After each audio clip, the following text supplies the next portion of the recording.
welcome back to the channel, and I am Kanishka Chaudhary from Future is More Academy, and in this video we are going to discuss the chapter Cultural Change Part 3.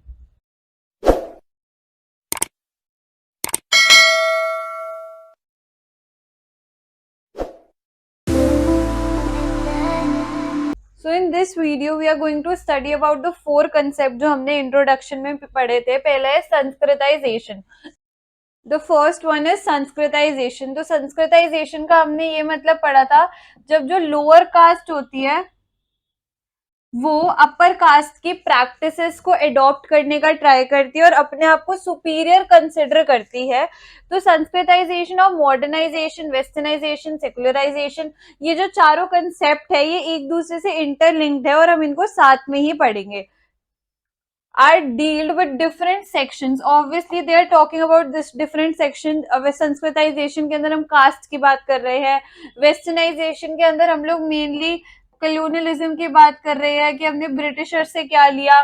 Secularisation में हम mainly ये बात कर रहे हैं कि हमारी country एक सेकुलर कंट्री कैसे है. और मॉडर्नाइजेशन में हम ये बात कर रहे हैं कि हम वेस्ट से कितना ज्यादा इन्फ्लुएंस्ड है और हमने बाहर के लोगों से कितने ज्यादा मॉडर्न होने, उनकी तरह मॉडर्न होने के लिए हमने अपनी कल्चर और प्रैक्टिसेस को खत्म कर दिया. But as the discussion unfold, it become obvious to you that in many ways they overlap each other. Obviously वो एक दूसरे को ओवरलैप करते हैं. अगर हम वेस्टर्नाइजेशन के बारे में पढ़ रहे हैं तो ऑब्वियसली हम मॉडर्नाइजेशन के बारे में भी पढ़ेंगे, क्योंकि वेस्टर्नाइजेशन और मॉडर्नाइजेशन दोनों हमारे कलोनियलिज्म के कंसेप्ट है. जब से हमारे ब्रिटिशर्स ने हम पे रूल करा है तब से हम लोग मॉडर्नाइजेशन और वेस्टर्नाइजेशन फेस कर रहे हैं, जिसकी वजह से जो हमारा जो खुद का कल्चर है इंडिया का, वो पूरा खत्म हो चुका है. और जब हम संस्कृताइजेशन की बात करते हैं, मेनली हम कास्ट की बात कर रहे हैं.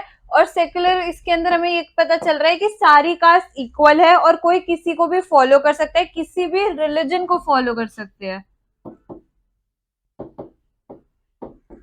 किसी भी रिलीजन को फॉलो कर सकते हैं. तो ये चारों एक दूसरे से इंटरकनेक्टेड है और ओवरलैप्ड है अगर हम इन सबको साथ में पढ़ेंगे तो.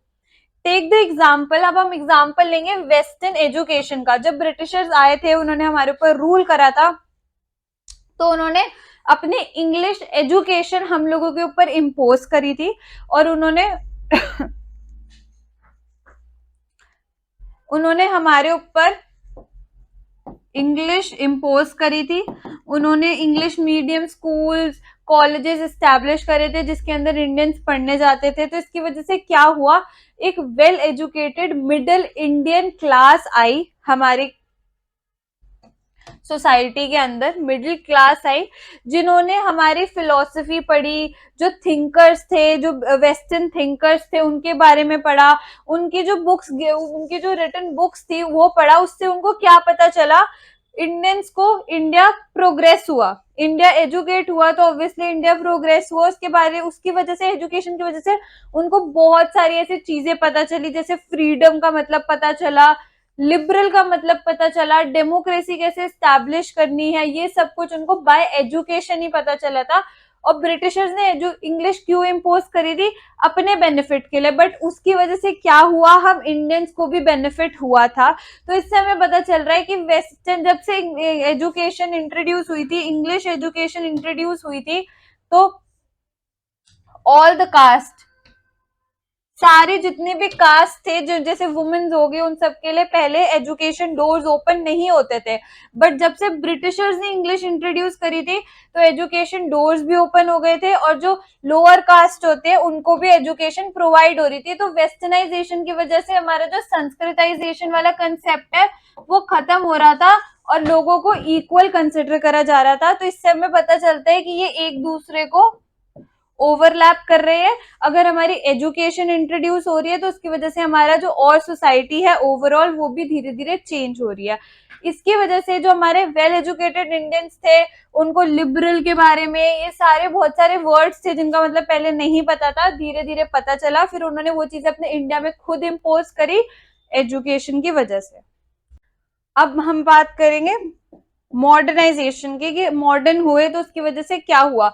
जैसे इंडिया मॉडर्न हुआ तो हमारी हर चीज चेंज होने लग गई, हर चीज को हम रीथिंक करने लग गए, रीप्रोसेस करने लग गए, हर चीज के बारे में हमारे लिए, हर इंडियन के दिमाग में एक न्यू माइंडसेट आने लग गया, जिसकी वजह से ऑब्वियसली हमारी सोसाइटी कहीं ना कहीं इक्वल हो गई थी।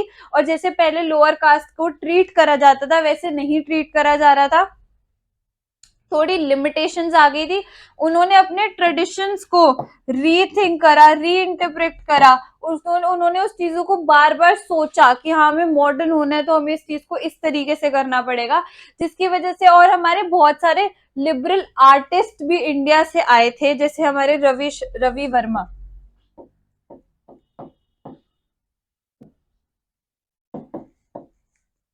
ये लोग बहुत ज्यादा इंस्पायर हुए थे हमारे वेस्टर्न आर्ट से, और इन्होंने फिर खुद एक इंडियन आर्ट स्टार्ट करी थी। तो हम लोग कहीं ना कहीं वेस्टर्न से, हम वेस्ट से, या हम हमेशा मॉडर्न मॉडर्न कंट्री से इन्फ्लुएंस होते हैं, और हम उस इन्फ्लुएंस में जो अपना ट्रेडिशन होता है उसको डिस्ट्रॉय करने का ट्राई करते हैं, या तो उसके बारे में हम रीथिंक करते हैं। Guys, this is it for today's video, and if you like the video, please subscribe the channel and press the bell icon for more updates. And if you want any online or offline classes, you can comment down below, contact the number given below. And for more updates, please connect with us on Instagram, Facebook and Telegram.